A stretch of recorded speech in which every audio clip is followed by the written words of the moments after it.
সালামু আলাইকুম। খুবই চাঞ্চল্যকর একটা খবর আবারও সামনে এসেছে। বাংলাদেশে যে সকল ইসলামিক বক্তারা বাংলাদেশের মানুষের মন মস্তিষ্ক অন্তরকে জয় করেছেন, তাদের মধ্যে আবু তোহা আদনান খুবই অন্যতম।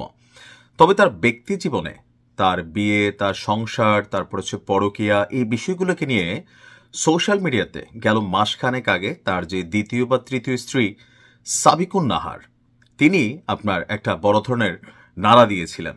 আর এরপর এখান থেকে দীর্ঘদিন আলাপ আলোচনার পর তাদের মধ্যে ডিভোর্স হয়েছিল, খেয়াল আছে নিশ্চয়ই।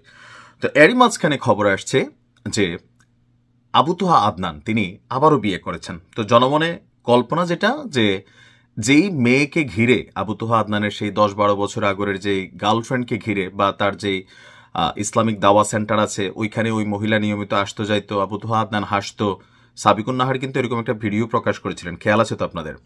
তো সম্ভবত ওই মহিলাকেই বিয়ে করেছে আবু তোহা আদনান, কিন্তু সবাইকে চমকে দিয়ে তিনি আসলে বিয়ে করেছেন আবারও তার যেই তালাক দেওয়া স্ত্রী সাবিকুন নাহারকে।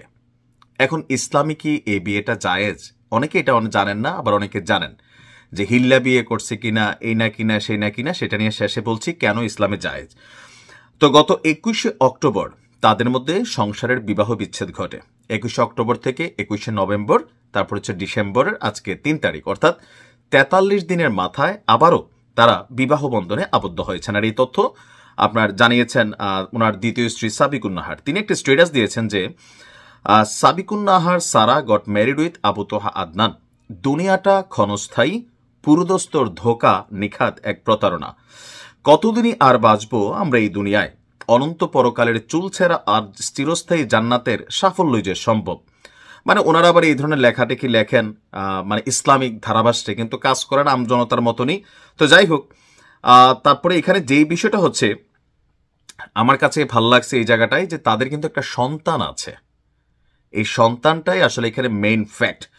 তিনি বলছেন যে প্রতিনিয়ত আয়েশা, আবু তোহা আদনানের এই স্ত্রীর ঘরে একটা কন্যা আছে, তার নাম আয়েশা। আয়েশা তার বাবাকে খোঁজে, বাবা যাব, বাবা গাড়ি, বাবা কই।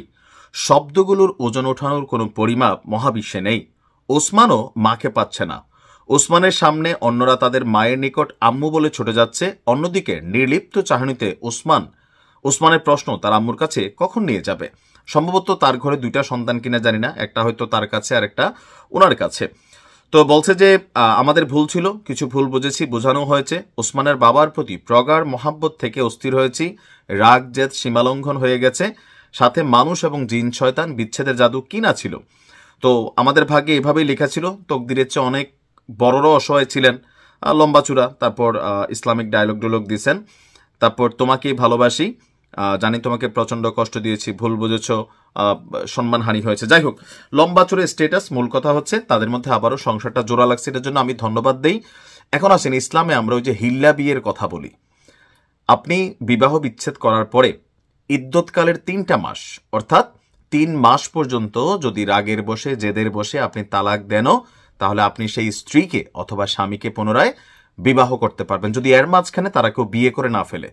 অর্থাৎ আবু তোহা আদনান এবং সাবিকুন নাহার দুইজনেই তালাক দেওয়ার পরে এই 40 দিন তারা কোনো নতুন বিয়েতে আবদ্ধ হয় নাই। যদি হইতো তাহলে সেটা আবার কঠিন পর্যায়ে যাইতো।